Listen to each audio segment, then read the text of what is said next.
You know when you get one of those days where you can't tell whether your hair is nice messy or bird's nest messy? I'm having one of those days today, so let's just excuse the hair. Right, moving on. Hey guys, welcome back to my channel, or welcome if you are new. My name is Ella, and in this video I'm going to be talking about advice for year 10s. So my last video was for year 11s, and then someone commented, can you do the same for year 10? So I thought, sure, why not? Here is some advice for anyone in year 10 now. So we're just coming up to like Christmas when this is going up. Yeah, this is going to be focused on how you can make sure you get the best out of, or the most out of the rest of year 10. So number one, set yourself a goal. Now this is quite fitting coming up to like New Year's. I know it's like over a month away, but it's practically Christmas. Don't argue with me on that. So therefore it's almost New Year's. So when you're thinking about your goal, you need it to be something that is obviously achievable, realistic, but something that's going to drive you forward for the rest of the year. You don't want to lose motivation halfway through. One thing that you might do as a result of that is start a routine, or get yourself into some sort of routine if you haven't already. So I've talked about this in my when and how to revise video in more detail, but basically just sorting your life out is a good way to make sure that you're not going to be overly stressed and wondering what on earth you're doing today. Because as you're advancing in your studies and you're getting more work to do, having the rest of your life organised is a great way to just make sure that you're not going to stress out too much. Having some sort of routine can mean that when you get into year 11, or even just, further into year 10, you are set in what you need to do. You're not frantically worrying because you've not done any work this week. You know that for X amount of time each night you're going to be doing X, Y, Z. And you know that if you do that, you keep doing that each week, it's going to become a habit, and you're going to feel more productive. You're going to feel more accomplished because you know exactly what you're doing. And when it gets to end of year exams and year 11, those mocks and GCSEs, you're going to feel prepared in a sense. I know for me, in the Christmas holidays, I got myself sorted for the rest of the year, got myself organised, put some books that you filled up some books, I put them away, I decluttered my French folder, made sure that all these random worksheets that I didn't really need got put away, and then I just had the essentials in there, because an overcrowded folder is just another storm for you to deal with, and it's just another way for you to get stressed. No one wants that. Again, if you have folders for other subjects, you could do the same. I know I had one for geography. Basically just clearing out your books and your folders, making sure that you're organised, you know exactly where everything is.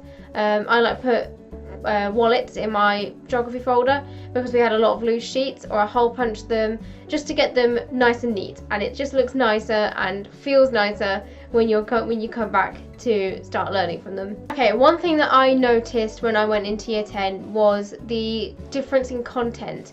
Now, some of you may have started revising for your GCSEs in year 9, depending on when your teachers decided to start those units, but for me, we pretty much started in year 10, and in a way that was a bit late, but we got it all done. It was fine. But I could definitely see a jump between year 9 and year 10, just because we had focused more on our subjects. We had dropped some that we weren't going to do for GCSE, and the content started becoming more advanced, more difficult to learn. So I think one of the important things here is having a growth mindset. Now, there's two ways you can tackle challenging work. You can either go, I have absolutely no idea, so I'm going to leave it, I don't care, I'm not going to try and do that.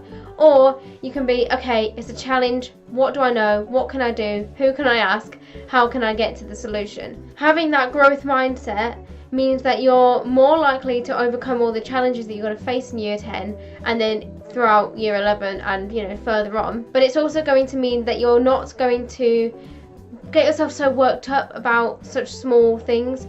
So you might find this one maths problem really hard, and instead of just being like, well, I don't know it, I'm never going to know it, I might as well give up, think about where you can find the answer. Is there a video you can watch online? Can you ask your teacher for help? Is there a friend that you can ask for help?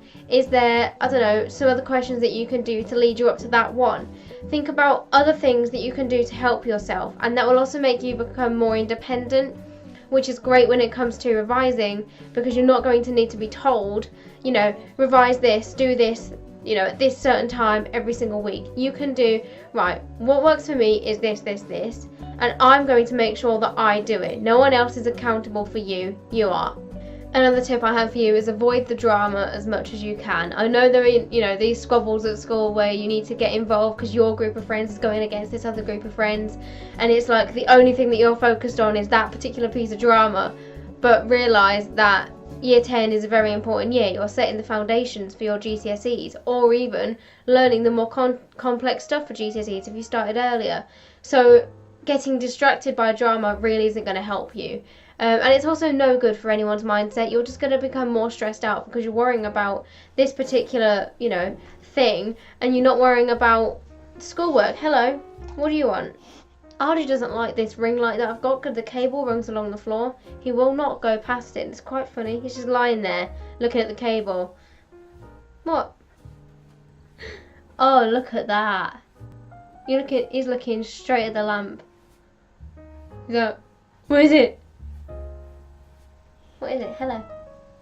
Okay, mind your feet. That's it. There we go. Special appearance from Archie there. I've forgotten where I am again. He always distracts me when I'm filming, and now I'm just like, yep, lost my train of thought. Okay, and the last thing is enjoy yourself. So I know that, you're going to become more stressed out. I've said this in the Year 11 one. School is always stressful. There's no avoiding that unless you just bury your head in the sand, and that's not how we're going to get good grades. But you still need to leave some time for yourself, have some time with your family, go out with your friends, watch a movie every now and then, do some stuff that you're going to enjoy, and also don't give up on your hobbies. School shouldn't dictate everything else that you do in your life. So if you have, if you go to dance 3 times a week, don't quit that because you obviously love it, and you don't want to just give something up that you really love because your teacher's giving you a bit more homework. So instead, use those as designated me time and, fit your homework and your revision around that. You'll feel more productive, but you'll also just carry on doing what you love, and that is the most important thing. Another thing about hobbies is doing extracurricular activities. So your school might hold, certain sports clubs or non-sports clubs. I know sports is like the main one in my school, but there are plenty of other options. And just get involved in them if you feel like you want to. You'll earn some amazing experience, and you might even get some new friends out of it.